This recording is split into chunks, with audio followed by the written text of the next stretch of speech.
Қайырлы достар, бүгін соңғы сабақ. Әрине ол біз 3-3-ке барлық беттерін келтірдік. Енді 3-3 сияқты жинасақ болды.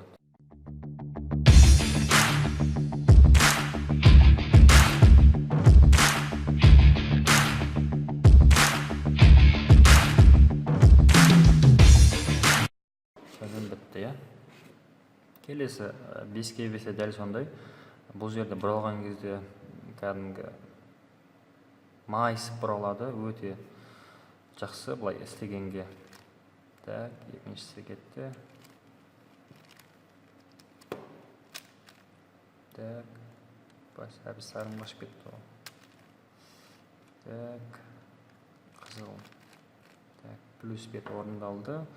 Біз айтқан болатымыз, ешқандай бұрыштарына тиіспейміз бұлардың. Бар почти орында тұр. Кез келген 4-ке 4, 5-ке 5, 6-ға 6, қандай жағдайда да бұлардың бұрыштары біреу ғана болады. Сол үшін оларға аса мән берілмейді. Так.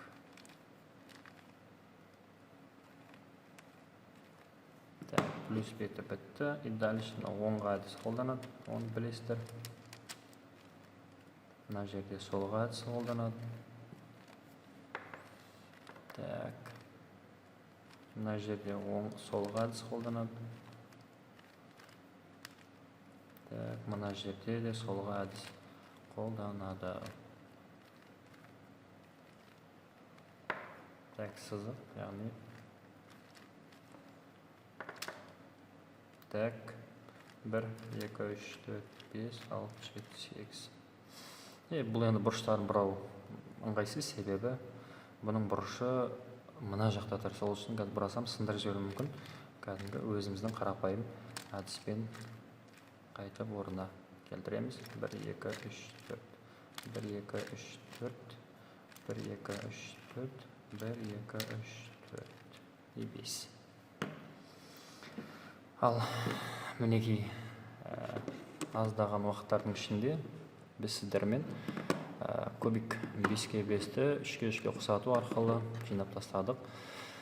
Бұл единственный өте тиімді вариант деп айта алмаймын, себебі бұлардың орталары бұралады, әртүрлі жағдайлар болуы мүмкін, әркім әртүрлі әдіспен жинауы мүмкін. Мен жинаған әдіс осы, интернетте басқа әдістер бар, мүмкін оларды көріңіздер. Ал бұл қазақша қалай жинау керек екендігі туралы жазылған видео. Келесі сабақтарда мүмкін болса пирамиданы жазуға тырысам, ол өте оңай, бірақ сонда да өте қарапайым әдіспен түсіндіріп көремін. Сіздермен болған Есенбек Құрбан. Барлық сұрақтар бойынша төменде комментарий қалдырып, каналға тіркелуді ұмытпаймыз. Келесі сабақтарда жүздескенше сау саламатта болыңыздар.